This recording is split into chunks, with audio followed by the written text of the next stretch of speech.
The other day, I asked myself the question, what happens if you try to build a custom keyboard entirely off of Amazon? The short answer is it works fine, but I feel like the target audience for doing this is people that are just getting into the hobby, and I wanted to see what happened if I built this board using the top search result on Amazon after looking up something like key switch or bare bones keyboard or something. I did order these parts a while ago, so those top results have probably changed by now. But at the time, I ended up with the Akko V3 Cream Blue Pro Tactiles. What a name. And some generic 65% bare bones board. Maybe it's not generic, but the name is CIY68 Keyboard Kit Hot Swappable 65% Mechanical Keyboard. Wireless Bluetooth 5.0/2.4G Dual Mode. White. So yeah.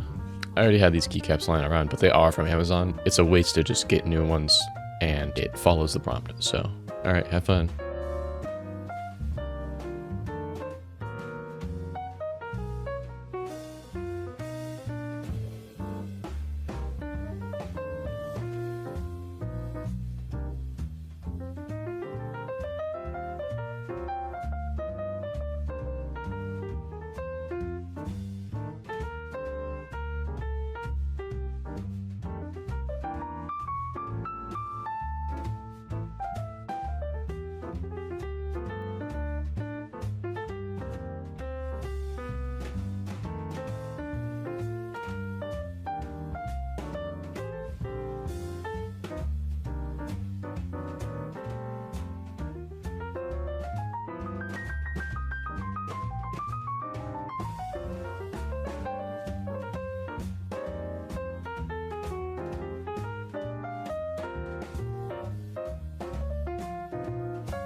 I meant to record putting on all these switches, but I didn't, and I'm not taking them off, so there you go.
In case you planned on it for whatever reason, I would not recommend copying this build.